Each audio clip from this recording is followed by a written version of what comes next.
This is Karen with newclevelandradio.net, and it's time for What in the World with Paul Seaburn. He's the guy in the blue shirt and the white beard. And John DiNallo, he's the one with the brown or black shirt. I can't tell what it is today. And no hat, John. What No team are we Karen rooting? and Paul. Yeah, I'm changing it up a little bit here. I always want to keep the audience thinking. Okay. Yeah. I'll keep so that when they're listening, they don't hear your hat rustling, but they hear your hair blowing in the breeze. And Something like that. Paul. You guys are absolutely right there. But for those of you listening, last week we had some traumatic issues going on with Zoom. I think we've gotten them resolved. But we're not live, I mean, we're alive, but we're not recording live. Zoom seems to have taken that feature away, but if anybody out there is a Zoom guru and you know where it is, please let me know. In the meantime, yeah. What are we going to talk about, Paul? Oh, we're going to talk about Zoom. Okay, check that off. Now, hey, everybody listening out there and maybe even watching us on YouTube. I am Paul Seaburn. This is What in the World, everybody's favorite weird news show. Real news, sometimes strange, always funny. No writer's strike here, no actor's strike here, although we support all of the people that are on the picket line. Absolutely. We're not in the union. They kicked us out.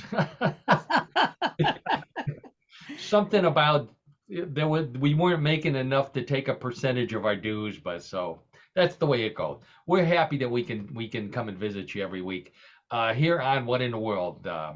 We're here on newclevelandradio.net with Karen Hale. Karen is our producer, media mogul, podcast producer extraordinaire. She's got all kind of wonderful podcasts for you to listen to at newclevelandradio.net. So please take a look, take a listen, whatever you do over there.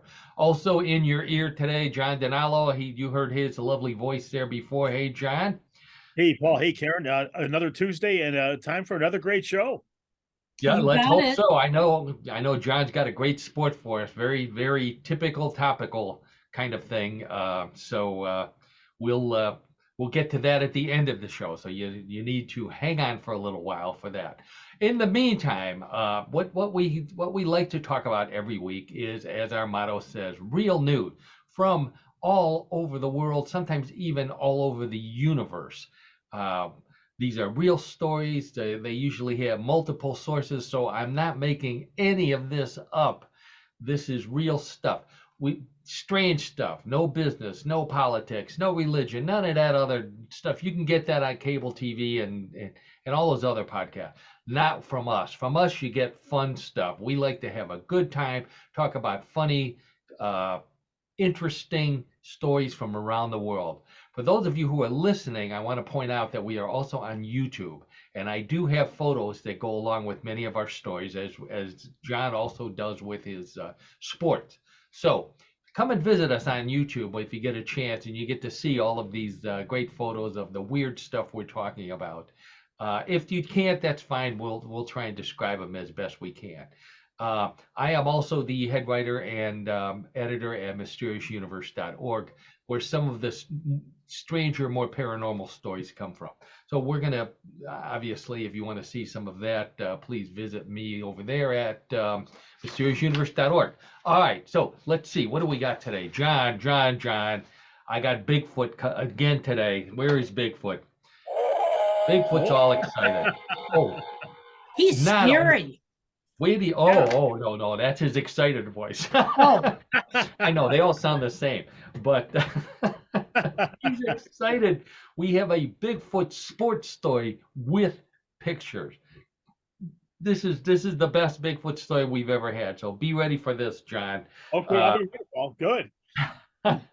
Lots of food stories today. If you're hungry, I got food stories from around the world. Strange kinds of food, strange ways of preparing food.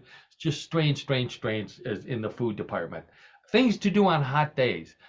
Beautiful day in Northeast Ohio today, where we're at in the Cleveland area. I don't think we've gone much past 80. So nice day here. To our friend down in Texas, we feel for you. We've got some stuff you can do to deal with the heat. So that's for you. Let's see, what else do we have? Salute to Barbie. That's all I'm gonna say. Just have to tune in for it. This is, the big week of the new Barbie movie. So of course we're gonna talk a little bit about it. What else? More odd news. We got some world records. We've got sports with John. Before we sign off, we always play Bluff the Co-host, everybody's favorite weird news game.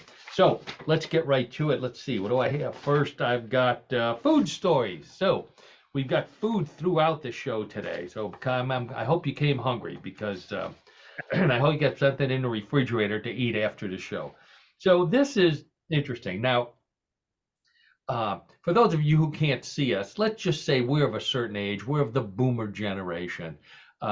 It's a good bet that none of us have ever used a dating service. Would that be true? Yeah, I never did. I should have. Yeah.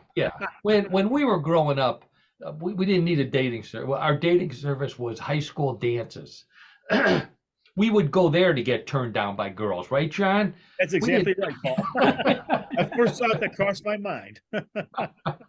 We didn't need people swiping left or right or whatever the kids are doing nowadays with these dating services. We just stood against the wall and were ignored. So this is from a dating service. It's Hinge, I think it's called. They all have such strange names. Why would they call it Hinge? Anyway, so a user of Hinge by the name of Campbell George, that's a man, Campbell George, put his name in and asked the service to match him up with someone who met his criteria. And sure enough, they did. The lady's name was Soup. Oh. He thinks, oh, this is some algorithm trying to play funnies with me. Not true. The woman actually matched all of his criteria, and her last name was Soup. So they matched Campbell with Soup. No joke. Not only that, he contacted her. They got together. They got married. They had just had a beautiful baby boy named Andy Warhol. Okay, that part we made up, but the rest of it is honest to God true. He actually, Campbell Soup, got matched up to a lady. They didn't give her first name, I guess, to keep her from being harassed or whatever might happen to her. Campbell and Soup got together. What a beautiful story to start off with, right? Absolutely. Oh, yeah, Brings tears to my eyes. Okay, yeah, bring back memories of high school dances too. Okay, a couple of weeks ago we had a story about you may remember this. It was about a fruit, a company or a farmer who merged a watermelon with a melon to get a fruit that was both of those in one skin, I guess you would recall that. Yeah, sure. Yeah, John. Yeah, I remember John got pretty hungry after that one too. So, I did. So I got another one for you, John. This is interesting. This is and then a couple weeks ago we talked about an Eastern European variation on this combo. It was a combination lemon and car, which was called the Yugo. Hey, where's that horn? Okay. I don't need a horns there. Good. All right, so now we'll get to the real story here. So now this one comes from Japan. I think the first one came from Japan as well. So it's a Japanese company there. The Suntory Flowers is their name. They have created a combination lemon and melon. Lemon and melon. That's both sweet and sour. They say it's a perfect fruit to enjoy on a hot summer day. Now, if you ask me, the perfect fruit to enjoy on a hot summer day is one that's a combination of melon and air conditioner. We don't need the lemon part. In fact, we probably don't need the melon part. So there's currently, I think I have a photo here. Let's try out our photos here. There we go. Let's just see. Do I have there we go. Oh, John, say something while I'm looking at my notes here. Wait a second. What's on top of it? It looks like one of What those is that? whirly birds. Oh, you have to explain. You have to explain the picture. At least for the people that Oh, are I able do? to view it. Yeah. Yeah. You're on, Paul. You're on. Okay, it's for those of you who can't see it, it appears that this lemon melon, it is yellow on one side and green on the other. It appears to have a television antenna where the stem should be, or maybe a handle, like a grip that you could carry it along with you. However, you notice that it's next to a box, which is what it actually comes in. So you don't really need to use that for a handle. So I'm going to explain that box there. The So there's only 5 farmers that are allowed to raise these things because they're so expensive and so hard to grow. They're expected to grow, these 5 farmers, only 3,800 of these lemon melons in 1 year. That's all. That's how hard it is, which is why they cost, get ready for this, $22 a piece. Whoa. 22 Yeah, $22 a piece. I saw them at Walmart, by the way. I did see them at Walmart. They keep them in that same locked cabinet where they keep the razor blades. Because $22 for a piece of fruit. They're not going to leave it where you get with the bananas and, Wow. Wow. and the cheap apple. Do we really need mutant fruits? That's my question. This is our second or third story on these mutations. I don't know, John. What do you think? You go for the good old fashioned cantaloupe. Yeah, I mean, you go with what's the standard or whatever, and yeah, fruits are great for you. And $22 for this piece of fruit, it really have to be exceptional to pay that. yeah, I agree. Now they swear they didn't do anything funky and no genetic engineering to create these. However, I can remember seeing something, the end result of something like this in one of those old horror movies we used to watch on Friday night. I think the name of the movie was Planet of the Grapes. Yeah. So that should tell you what.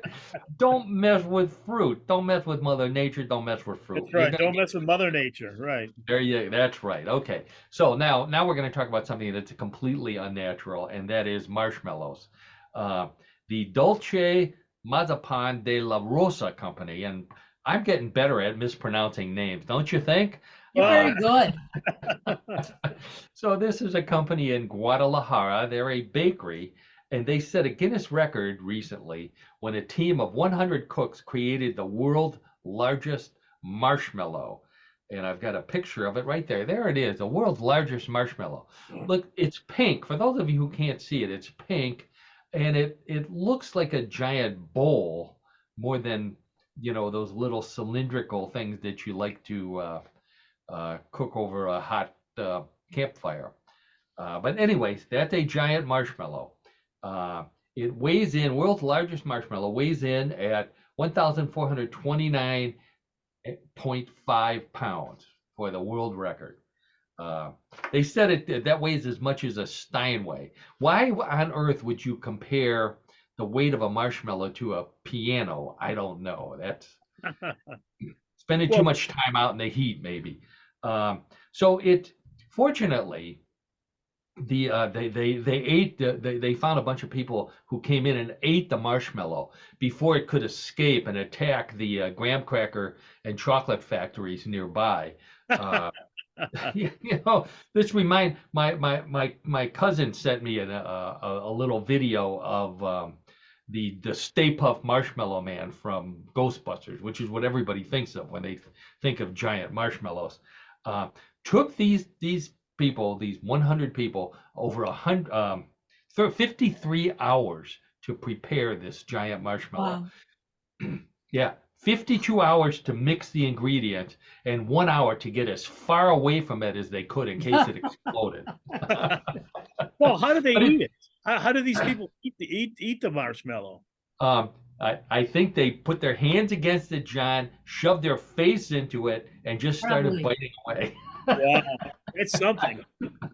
Never would have expected that. Yeah, but or they took a giant tree and rammed it into the middle of it. Then they found a burning house and they held it over the burning house until they could cook it like a campfire marshmallow. Wow. Yeah, which would make a s'mores. And this is, I know, Very good. I've got some s'mores trivia for you. You know, I don't think we've ever done s'mores trivia. So everybody knows what a s'mores is. That's a melted marshmallow on top of a piece of Hershey's chocolate bar and held in a sandwich of 2 graham crackers. Did I Yep. describe that correctly? I think that's it. Yes. First mention of a s'mores was in 1927, almost 100 years ago, believe it or not, in a Girl Scout manual called Tramping and Trailing with the Girl Scout. That's right. Tramping and trailing. and trailing. Yeah. Those poor little girls. You know, I'm sure they didn't know what they were reading. So anyway, they actually got a merit badge for not getting melted marshmallow and melted chocolate in their hair or on their uniform when they made the s'mores. So I guess that was okay. Now, because they were so addictive, they called them some more. That's where the name came from. You know, oh, I just had one and it was so good, I want some more. Which is how you can tell that it was Girl Scouts that came up with it. Because if it was Boy Scout, they would have called it, you know, give me more, or I'll tie you up in knots with my neckerchief. Which I believe was also a Boy Scout merit badge, if I'm not mistaken. Tying up. Very good, Paul. Very good. So the term, it was called some more, believe it or not, from 1927 until 1938, when not tramping anymore, but recreational programs for summer camps guide called them s'mores with the S apostrophe M-O-R-E-S. Now, we've talked about marshmallow. I think we talked about marshmallows on the last show. They come from a root in Africa. They were used by the ancient Greeks and the Romans for medicinal purposes, of all things. It turns out that graham crackers were also created to be medicinal. You know what? I'm going to do something here. Is that why they give them to you in the hospital all the time? What, graham crackers? Graham crackers. Yeah, they're always asking, you know, do you need a snack? And they give you graham crackers. Oh, Karen, wait till you find out what they're trying to do to you. Oh, this is, don't eat them anymore. Okay. It turns out that graham crackers were medicinal for a different reason. In the early 19th century, a New Jersey Presbyterian minister by the name of Sylvester Graham, he believed that humanity was on its way to moral collapse due to an obsession with sex. He also believed that this obsession was caused by the food we eat. And for example, he said that a simple steak dinner and wine would, I quote, increase the concupiscent excitability of the genital organs. Can we say that, steak and wine? Well, I don't know. The genital organs, we probably censored that part out. So Karen, here's what he did. He mixed finely ground unbleached wheat flour, wheat bran, and coarsely ground wheat germ. No sugar, no leavening at all. Out of this came a bland, dry cracker that he named after himself, the graham cracker. So they were originally invented to curb your sex drive. So that's why I'm saying, don't eat them anymore. Now I understand my problem. Okay, and we'll move on from there. So this guy, he was a minister. He had followers that ate these graham crackers, and they were called Grahamites. I would have called them crazy, but they're called Grahamites. And they formed one of the first vegetarian movements in America. This was in the mid 1800s. Before the Civil War, they had vegetarian. They would have liked that melon. You know, if it curbs your sex drive, it sounds like the perfect thing to give boy and girl campers. You know, if they're at a co-ed camp, it sounds like the perfect thing to give to them, right? Absolutely. Except they're going to make s'mores out of them, John. Yeah, they're going to make s'mores, which has chocolate, which is an aphrodisiac. So, you know, they're win. Mixed signal. Charged bodies. They're getting medicine from the marshmallow. They're getting an aphrodisiac from the chocolate. they're getting something to curb their sex drive from the graham crackers. They're going to explode. Yeah. Yeah, it's all a bunch of mixed signals, if you ask me. Mixed signals. That's exactly what it is, John. Mixed signals. All right. So, speaking of mixed signals, the new Barbie movie came out this week. I don't know if anybody saw it. I certainly didn't. I'm going to bet $1 that John didn't go to stand in line to see it. I have not. No, I have not. Karen, how about you? You're the No, movie because fan, my no? parents never let me have a Barbie doll. Really? Oh, Really? that's a topic for a whole series of podcasts right there. Um, you want to consider that. So Maybe. anyway, yeah. So the big Barbie movie came out. It's unusual plot. I don't want to spoil it for anybody, but it's not exactly a kid's movie. Let's just leave it at that. So to celebrate the new Barbie movie, Burger King in Brazil came out with a limited time Barbie themed meal. And I'm going to put a photo of it up here. There we go. So there you have. It comes in a pink box. It says Barbie on the box. There's a soda there. There's a pink milkshake with a pink donut on it. But I know what everybody is going to be focusing on, if you're looking at this photo, is the burger, which is covered with a pink goo. Yeah. Yeah, what is that? said John with mouth drooling. What is that, Paul? They describe, they don't even tell you what it is. They describe it as the smoky pink sauce. Now, to me, this looks like, back in the days when Barbie first came out and your little brother shoved the Barbie in the microwave. This looks like he shoved the little Barbie in the microwave with his lunch, and they kind of merged together, and Barbie ended up on the sandwich. Yeah. So for a limited time only. So they're not calling it a Whopper, just a hamburger. Oh, we even have a little. How did that get on? Yeah, I just drew that. Oh, thank you. Wow. Oh, yeah, new tools. Special effects.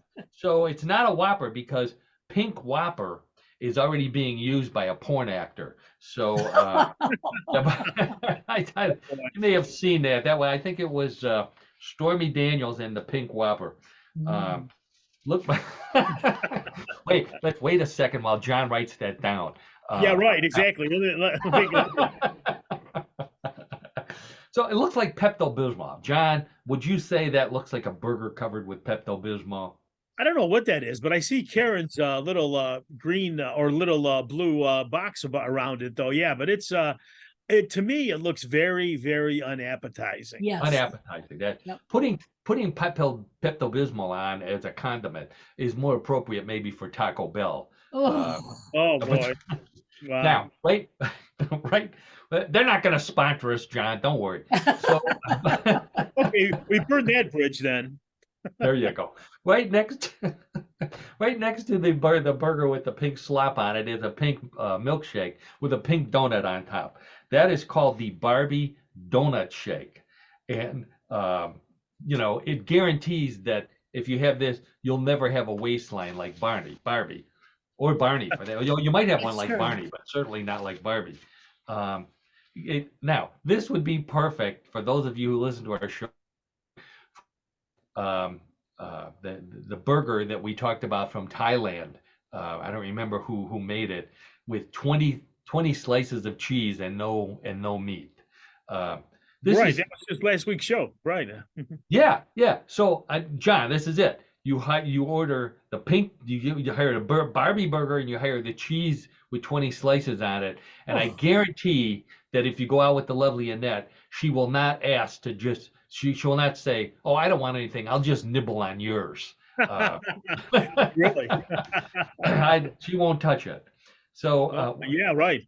Now, there was another big movie opening this weekend, Oppenheimer. More your speed, John. Great historical docudrama. Yeah, it looks interesting. I'm really planning on seeing the movie at the theater. It looks like a really interesting one. About Robert Oppenheimer, who was called the father of the atomic age. Turns out White Castle. White Castle? Yeah, they have a deal with Oppenheimer. White Castle is coming out with the Oppen Sliders. Oh boy. That's right. They go and they explain the explosions you see in the restroom after people eat them. Oh, Yeah, I know. Sorry about that, White Castle. They're not gonna sponsor us either. All right. Do that bridge too. Yeah, there you go. All right. So, John and Karen and everybody out there, do you remember Chernobyl? Speaking of yeah. explosions, uh, Sure. Through. Yes, I do. Yes. nuclear Yes. plant meltdown back in 1986. It's been that long ago that Wow. Chernobyl occurred. Wow. So much of the area is still uninhabitable by humans. But a Google Maps car somehow got in there, and they did a map, photos of a nearby of a fairground on the Chernobyl premises. There's a close up for you, John. Um, Karen, I don't know if you noticed that, but our circle is still there. I gotta get rid of this circle. Oh, okay. I don't know if I know how to do it. Oh, there's a close up of our pink burger right there. Let's move on to the ghost here. Okay. This is an amusement park in Chernobyl, and if you look, let's see, on the right-hand side underneath the car that's kind of cut off, there's a little shadowy figure in there, and this is a Google Maps photo of a Ferris wheel that hasn't worked since 1986. That looks what appears to be a ghost. Of probably a dead resident of Chernobyl in a purple jacket. So, the first question everybody asks is, how did the Google car get in there? I have no response to that. And managed to take the photo. But who might the ghost be? There, Karen's got it circled for us here. I hate to point this out to you, Karen. I think I have it circled. Oh, good. I'll get I rid don't of have. mine. So there's our ghost. A little bit of a close up there. Of the ghost. You can see the purple jacket. You can see what looks like a white face, maybe some red hair, a hand. Yeah. Really, really a good quality photo as opposed to the photos that we normally take a look at. So the real question is, if you bought a lifetime admission with a ride pass to Chernobyl in 1985, could you still use it during your life after death? That's the question right there. That could be why this person is there. She's waiting for someone to stamp her ticket so she can get on the Ferris wheel. Who's gonna stop Well, you? I don't know. Yeah, Good. Who's going to turn the switch on so that they ride around? that's true. The thing that bothers me is her white face, because that looks like me after I get off the ride, not before. So, interesting story there from Russia, from Chernobyl. Now, another amusement park story, and this one's from Cleveland, Ohio, actually from Sandusky, Ohio. So for all you Clevelanders and Ohioans, you know what I'm talking about. Cedar Point, everybody's favorite Northeast Ohio amusement park, one of the best amusement parks in the world, well known for their roller coasters, and that's what we're going to be talking about right now. So at Cedar Point over the weekend, this is just last weekend, hot off the presses here, a duck, a real live duck, landed in a car on the Millennium Force roller coaster while it was in motion. And I think I have a photo of it there. There we go. Oh, I've got my own red circle there. So there's the duck behind a seat in a roller coaster. I don't know if this may have already been at the end of the ride, but they said that the duck rode through the 93 mile per hour ride and managed to survive. Yeah. After it was done, one of the riders got out and caught the duck, took it to guest services over there, and they turned it over to a wildlife rehab center. Should be a happy ending? No. The duck plans to sue the Cedar Point, because it said during that whole ride it was yelling, "Duck, duck, duck." And nobody did anything except bend over. So, poor duck. Yep, poor duck. Yeah. So interesting. 93 miles per hour. Not the first time that a duck has been on a roller coaster, but at least this duck survived. I have a photo of another duck and what happened to this duck after they got on the roller coaster. This is Daffy Duck, and Here's what happened when Daffy Duck rode on a roller coaster. Oh, he had to find his beak. Yeah, it stuck its head up and its bill just got completely knocked off. So you may remember that one of those scenes. Daffy Duck was always losing his bill somehow. Kind of like John, kind of like some of our friends do at the restaurant. Yeah, I know how that goes, Paul. There's a good comparison there. There is. That's right. So 93 miles per hour. I want to talk about that for a second. That is not the world's fastest roller coaster. I had to look it up. The world's fastest roller coaster is the Formula Rossa roller coaster in the United Arab Emirates. Go figure. Top speed, 149 miles per hour. Wow. Karen, would you ride on that? I don't ride on any roller coasters. No. John? No, that's way too much speed for me. Yeah, me too. I agree. Okay. Number 2 is the fastest roller coaster in North America. At Six Flags Great Adventure in New Jersey. The Kingda Ka goes up to 456 feet in the air and drops at a speed of 128 miles per hour. Again, not my kind of roller coaster. No. Number 3 is the Top Thrill Dragster at good old Cedar Point. Top speed 120 miles per hour.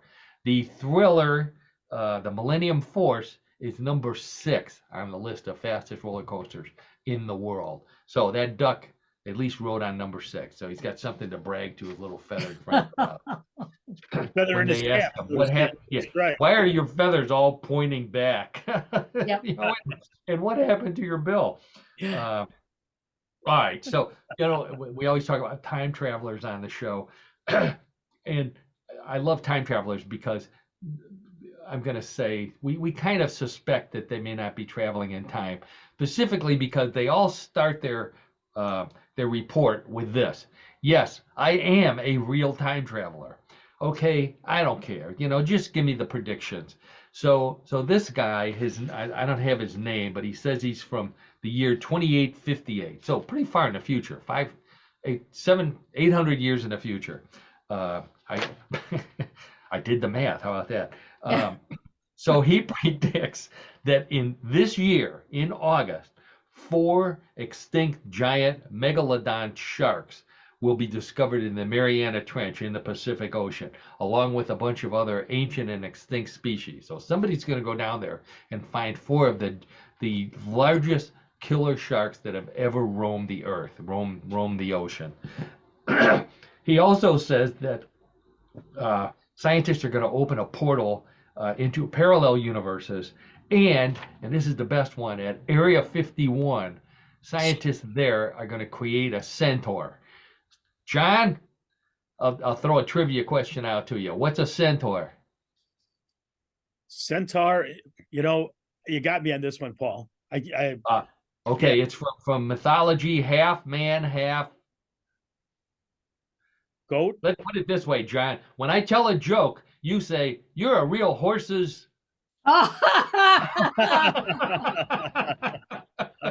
We got it. Donkey. So he's half man, half donkey.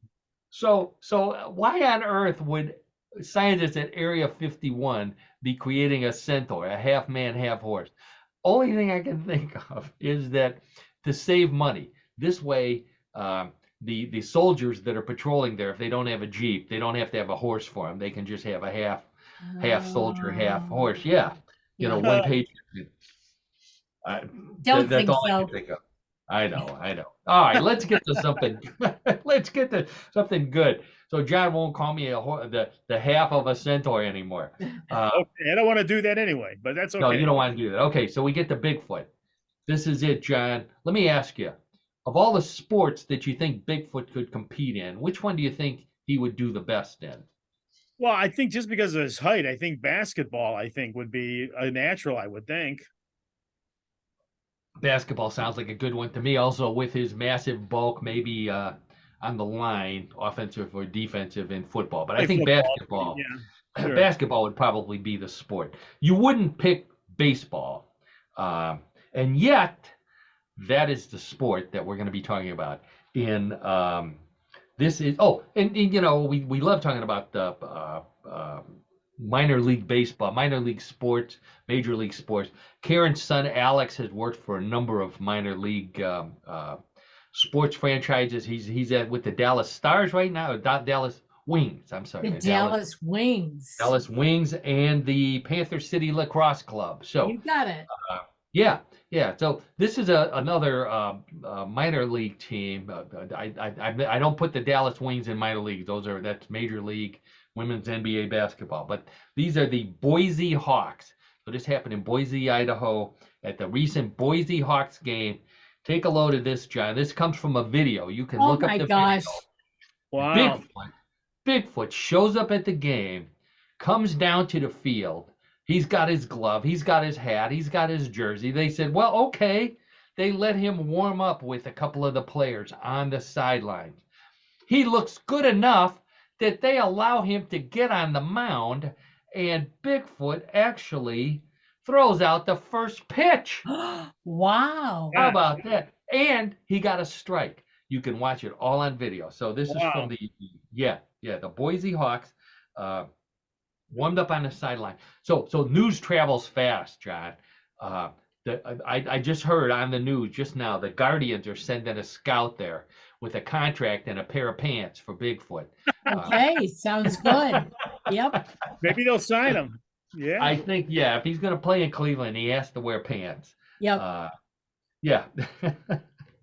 So yeah, I never would have expected Bigfoot to be a good pitcher, but apparently he is.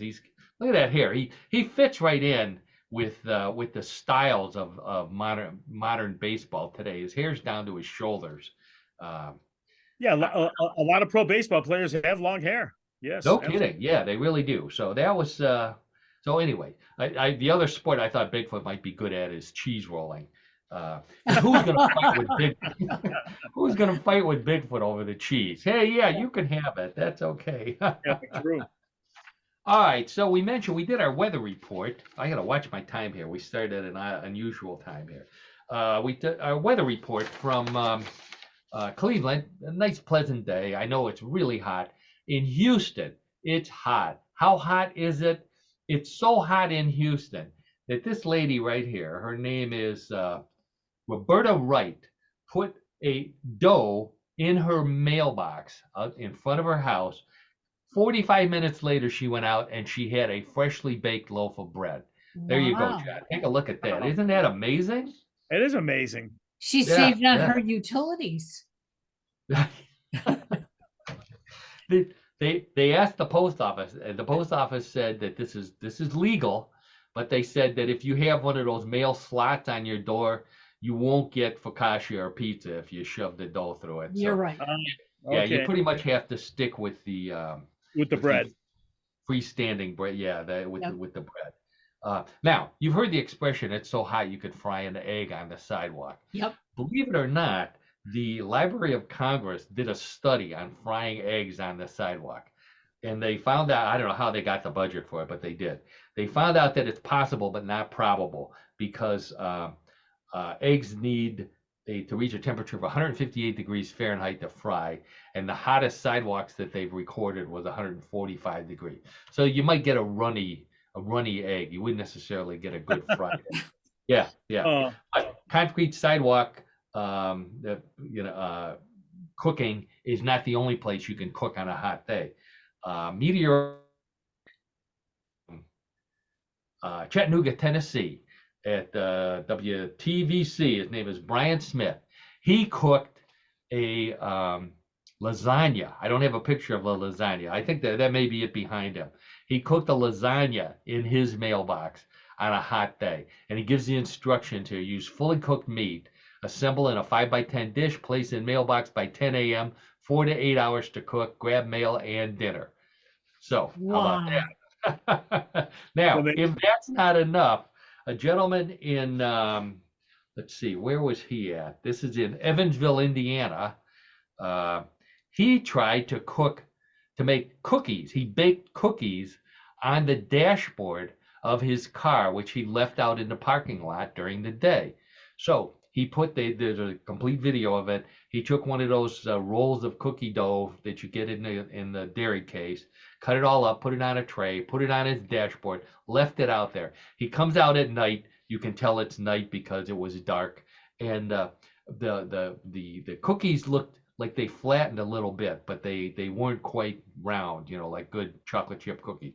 But being the brave man that he was, in the interest of science and baking, he ate them anyways, and he said that they were good. They were baked all the way through. They just didn't look that good. So, 3 things you can make on hot days. How about that? Wow. I never thought it would be possible.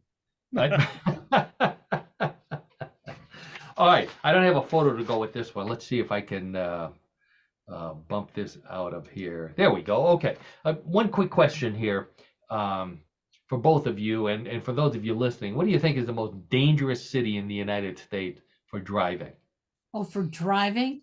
For driving, yeah, most dangerous city for driving. Well, if you would ask my son, he would tell you Fort Worth, Texas. Fort Worth, Texas. I would say I would vote for Houston, Texas, and with Fort Worth close behind. John, how about you? Any ideas? I'm going to say Philadelphia, Pennsylvania. Philadelphia. I don't know where Philadelphia is on the list. I do know that Dallas and Fort Worth are not on the list, believe it or not. Really? Yeah. 10 worst cities for driving with the worst drivers by Consumer Affairs. Number 1, Memphis, Tennessee. Number 2, Baton Rouge, Louisiana. Albuquerque, New Mexico. Macon, Georgia. St. Louis, Missouri. And number 6, Cleveland, Ohio. Number 6, worst drivers. Wow. I don't believe that. I've driven in Houston. I've driven in Dallas, Fort Worth, some LA. I don't think Cleveland drivers are that bad, but it's a survey. So, Paul, I have a question. Is it Cleveland proper or is it the Cleveland area? It just says Cleveland, John. Good question. I think if we were planning to get really angry with them, that's the first thing we'd bring up is. I don't know. That's right. We want to make sure it's verifiable. Right. Okay, and for you Michigan fans, Detroit is number 7. I would have believed that. Yes. Yeah.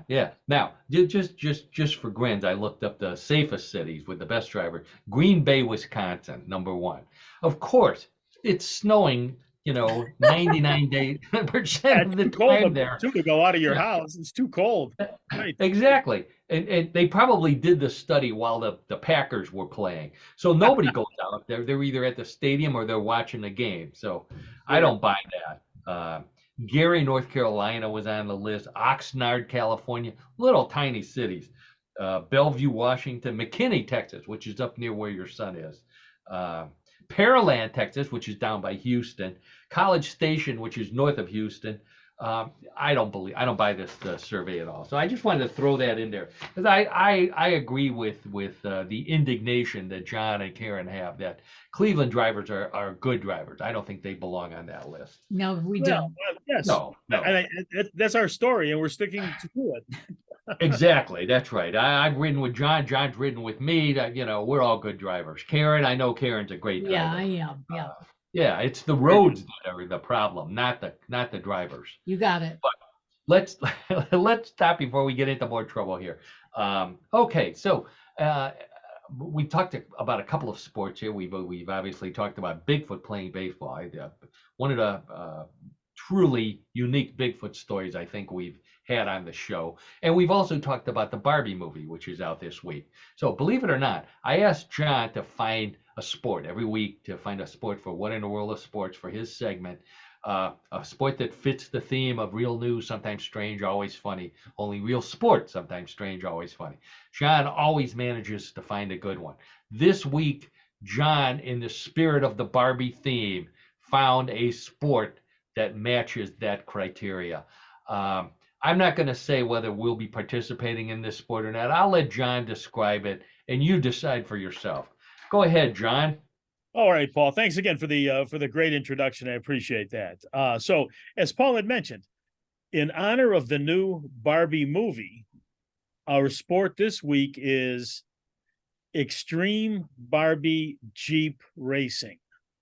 Let me repeat that. Extreme Barbie Jeep Racing. I'd like to meet Extreme Barbie. She sounds like she's fun. But Yeah, well, no kidding. Let me go. Let me explain. So while Barbie okay, go drives, ahead. Please tell us more.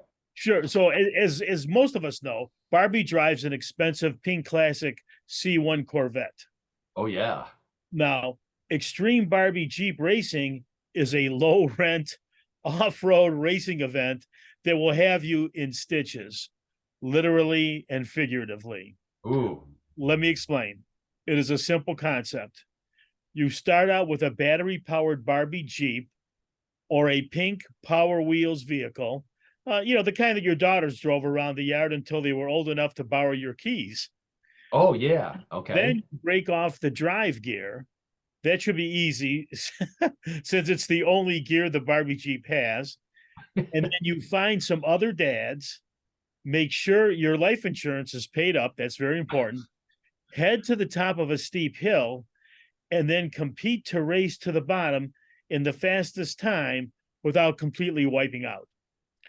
Better make sure that your health insurance is paid up too. Now, Extreme Barbie Jeep Racing originated at the Morris Mountain Off-Road Vehicle Park in Heflin, Alabama.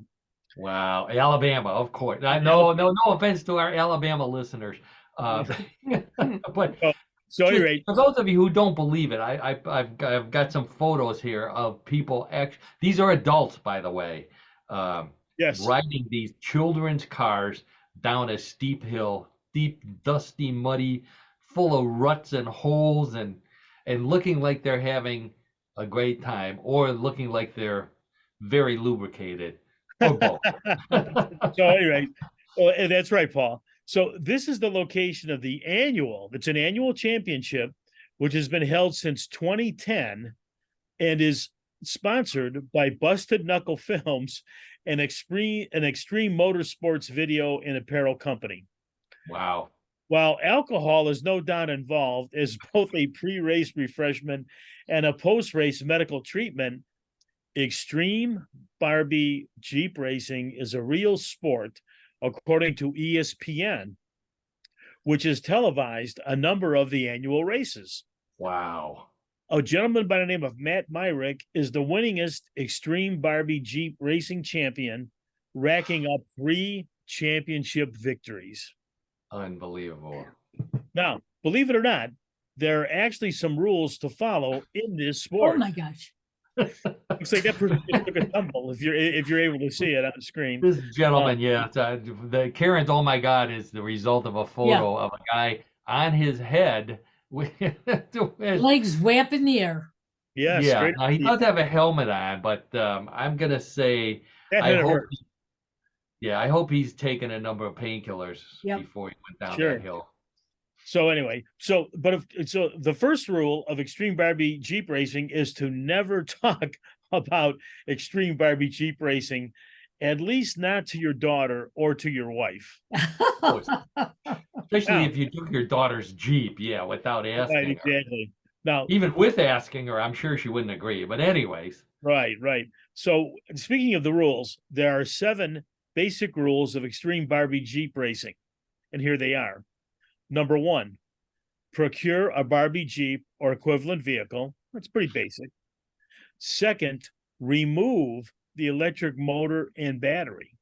Ooh. 3, climb to the top of a steep hill.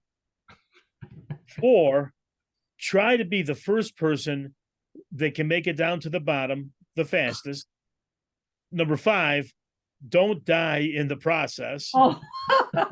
6 is repeat steps 3 to 5. And then 7, go out for beers afterwards, provided you are not hospitalized. Oh my gosh. Yeah, really? Now, look at how steep that hill is. Yes. Again, for those of you who can't see, this is a very steep hill. This particular group of extreme Barbie Jeep riders is competitors. Yes. Yeah, full of ruts, full of holes. They do have helmets on, but that's a small protection for this obviously dangerous sport here. It is. Look at that. They're flying. Oh my gosh. So some racers are modifying their Barbie Jeeps with longer wheelbases, pneumatic tires, and better seats. But the purists, Yeah, right. That'll help. but the purists stick to the basic model. Now, the Barbie movie that's out now or coming out soon should give the sport a big boost in popularity this year. So stay tuned. Now, I have a caution, or I have a word of advice for you. If you decide to try extreme Barbie Jeep racing, just remember one thing: wear a steel cup, or you could end up looking like a Ken doll.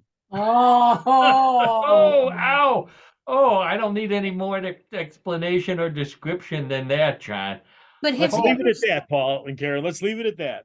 have you Wow. ever seen on these toy cars, whatever you want to call them, Yeah. there's a weight limit, and most of these people are way over the weight limit. Oh, I'm sure. Yeah, Oh, yeah. that wasn't. Did you hear anything about weight limit in the rules, Karen? No, there's no wonder they're falling apart on this. I think the best part of this particular photo right here is look at all the people watching these guys do it. Yeah. And obviously, all of them are holding beer cans. I can see. Well, and to me, that picture just shows pure carnage. That's what I'm looking at. Pure Oh, carnage. no, here's one Yeah. more. How about this guy? Oh. He's it looks like he's upside down. The car is still stuck to his butt, but one of the wheels has fallen off, which could Yep. be why he's upside down. Believe it or not, as John mentioned, ESPN covers it, and people do win. This guy looks like he's celebrating Right? the fact that he's still alive. Look at his tires. Look at the front Yeah. tires of the vehicle. And it's car collapsed at the end. It's like a human at the end of a marathon. His car just gave up at the end. Please Right. don't make me go back up the hill one more time. So anyways, great sport, John. Extreme Barbie Jeep racing. Love it. Unbelievable. Very You- timely, I think, folks. Very timely. Yeah. Now, despite all the cautions that we made, that John made during that his description, and really what I should have said is don't try this at home as well. Believe it or not, Karen, and those of you out there listening, after John called me up and told me about this story, we decided to see if we could convince our wives to let us do this sport. I happen to have a couple of nieces who have Barbie Jeeps, and they no longer use them. So I offered to buy them, and John and I were going to find a hill, and we were going to ride down there with we were going to have live video for you of us doing extreme Jeep racing. So John's lovely wife Annette showed him a picture of what was going to happen to him should he attempt to do this. And here's a picture of oh, that's blank. Here's a picture of Wow. Losing Yeah. body parts there. Wow. There you go. That's right. John's wife found some Ken dolls, ripped the heads and legs off of them, and said, "This is what you're going to end up with." John, you would still be in better shape than I would be, because my lovely wife had said, "This is what would happen to me." She would Oh, she burned you. set me on fire. I think the Jeep is also on fire. I'm not Oh, sure. boy, the whole thing's Yeah. on fire, right? Oh my gosh. I Wow. love it. We don't want to incur the wrath of our wives, Paul. Yep. We No don't- way. No. Those are our rules. We have one rule that we live by. So anyway, that's great. Extreme Barbie Jeep racing, not only at What in the World. Thank you so much, John, for that great sport. You're very welcome. Thank you. Karen. Very All right, welcome. let's see if we can bring this down here. And we still have sound? We still have sound. We have Yeah, sound. yeah. Okay, great. So that means that, and we've got sound for Bluff the co-host, everybody's favorite weird news game. Real easy game to play. The rules are simple, just like in Extreme Barbie Racing. I have three stories. I can't get that out of my head. I have three stories, similar to the ones we've been talking about all afternoon. Those were real. One big difference, the stories on Bluff the co-host, maybe real, maybe a bluff. It's up to John, Karen, and all of you listening to figure it out, real or bluff. Wagering is allowed, so place your bets. John and Karen, hands on the buzzer. Let's get right. No theme here. Let's get right to story number one. A fast food restaurant in London with American owners has been shut down by the local government officials for breaking an obscure law which requires that fried fish and potatoes be advertised as fish and chips, not fish and French fries, which is what the American restaurant owner was using. This rarely prosecuted violation was reported by other fish and chip shop owners, who the Americans said are just jealous because its business was doing so well. Nonetheless, its doors are padlocked until the naming controversy is resolved by another seldom used and equally confusing to Americans segment of the British legal system, the food court. Okay, so Wow. a fish and chips restaurant run by Americans in London was shut down because they violated a law by not calling them fish and chips, but calling it fish and French fry. Well, boy, it makes sense to me. What do you say, Karen? Real or bluff?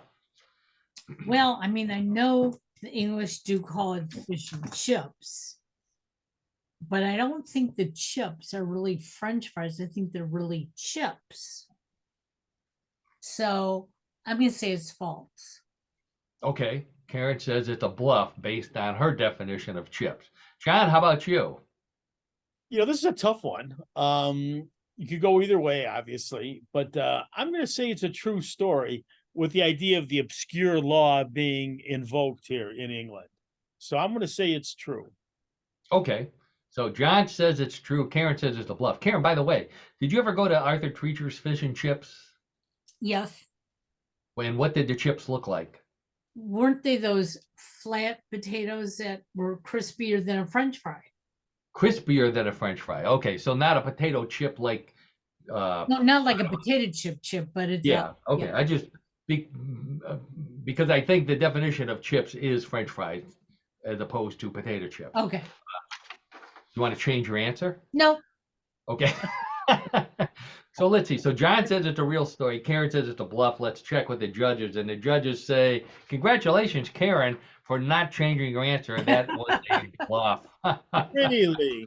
I'm going to see if that law can be invoked out there. I'm going to look into this. I'm going to see if there is such a law. And if it can be invoked. I've been to England. I've never seen the words French fries on a menu. It's always chips. So, okay. So Karen's ahead 1-0. Let's get right to story. Yeah, story number 2. John can still come back. It's the 54th anniversary of the first humans to walk on the moon, and Apollo 11 astronaut Buzz Aldrin is still taking giant leaps for mankind by giving Earthlings advice from a moonwalker. This week, the 93-year-old Aldrin uploaded a video of himself wearing 3 wristwatches and explained that everyone should do this because it's the best way to always have the correct time. According to Buzz, that's the time which is on at least 2 of the 3 watches. He doesn't say what you should do if none of your 3 watches have the same time, because all he ever had to do was say, Houston, I have a problem. And they gave him the correct time and also a reminder that it was time for his Tang break. Okay, so Buzz Aldrin, the last of the moonwalkers, giving advice that in order to have the correct time, you should wear 3 watches. What do you say, John? Real or bluff? I'm thinking this is a bluff. I mean, 3 wristwatches at one time. I mean, something like out of a Stooges episode. I mean, I don't know. I would say it's a bluff. I say it's a bluff. God says it's a bluff. Okay. I hope Buzz Aldrin's not listening because he has a short temper, and comparing him to the Stooges would possibly. Buzz, no offense. Okay. So John still says it's a bluff. Karen, how about you? What do you say? Well, I think it's a bluff because most watches are electronic now, so they have a GPS on them, and so they're all good. I mean, if I look at my Apple Watch, when you look at your Samsung watch, they're both going to the same time. Okay. So Karen, you also say it's a bluff. I say it's a bluff. You say it's a bluff. You should only wear 1 watch. Now, Buzz Aldrin's 93 years old. Do you think that impacted the? No, it might. For my opinion, it might. Okay. All right. So let's check with both of you say it's a bluff. We check with the judges, and the judges say, guess what? That's a real story. Buzz Aldrin really does wear 3 watches. Oh my And God. Does he he wear does them like at all times, all 3, or is it just at like all times, at all times. There's really? a photo of him eating Wow. breakfast, huge breakfast, by the way. And on his arm are 3 watches. And they ask him why, and he says, so if 2 out of 3 are right, then I know that's the right time. Oh my Wow. God. Now, I will Hey. explain in Karen's defense, because that was a good argument. He is sponsored by Omega. Oh, So these are good old fashioned Twist-a-Flex Omega watches. Okay, sure. okay. Anyways, so that means Karen is still ahead 1-0. But as we all know, in round number 3, points are doubled. So John has a chance to come zooming ahead. So John, be ready. Hands on the button. I am ready. Okay, story number 3. Wildlife officials in Wisconsin are warning rowboaters and canoers to be on the lookout for angry beavers who seem to be upset that a number of their dams were demolished to make rivers and creeks safer for rowboaters and canoers. The beavers have reportedly been chewing through the ropes used to tie boats and canoes to docks, then actually jumping in and steering the wooden boats and canoes into large boulders, where other beavers were waiting to take the pieces and make new dams. Boaters and canoers are mad, but wildlife officials say it's a damn shame they don't realize the beavers were there first. Okay, so boaters and canoers in Wisconsin, their boats are being stolen by beavers who bust them up and make dams out of them because they're damn upset. What do you say, Karen? Real or bluff? I want to say it's a bluff, but it sounds real. So I'm going to go with real. Oh, okay. So Karen says it's real. Wow. Okay, because it sounds real. John, what does it sound like to you? To me, it sounds like a bluff. Like how can these beavers then steer the boats? I mean, they're talking about, or they're breaking up the dams, and then With their they're tail. moving. They hang their tails off the back, those big Okay. tails, and they use them as rudders. Oh, and that moves the the lumber, or the trees down the river. Yeah. That's Yeah. totally false. Totally false. Okay, John. So John is adamant it's totally false. Karen said, "Oh, it sounds real to her. Let's check with the judges." And the judges say, "Congratulations, John. That is a bluff. There's no." All right. Okay. Good. At least I tallied one. Yes, You you know, did. As far as You we got know, 2 points, you beavers. win. that's right. Very Yeah, good. yeah. So, okay. As far as Well, we know, beavers can't steer rowboats or canoes.